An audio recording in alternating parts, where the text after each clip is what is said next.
صل على سيدنا ومولانا محمد وعلى سيدنا علي وسيدتنا فاطمة وسيدتنا زينب وسيدنا حسن وسيدنا حسين وعلى آله وصحبه وبارك وسلم. اللهم صل على سيدنا ومولانا محمد صاحب التاج والمعراج والبراق والعلم دافع البلاء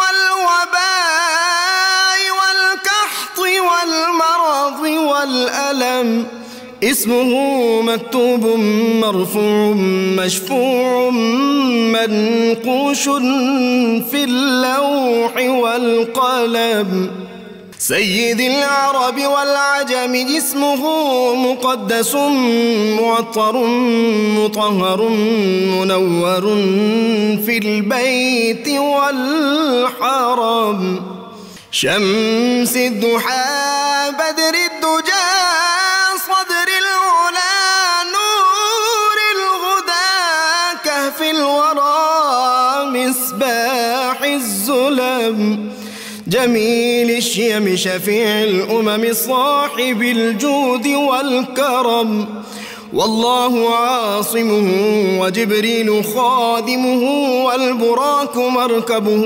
والمعراج سفره وفوق سدرة المنتهى مقامه وقاب قوسين مطلوبه والمطلوب مقصوده والمقصود موجود سيد المرسلين خاتم النبيين شفيع المذنبين أنيس الغريبين رحمة للعالمين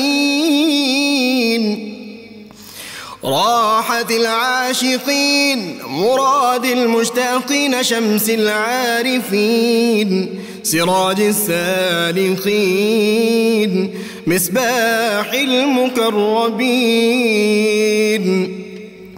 محب الفقراء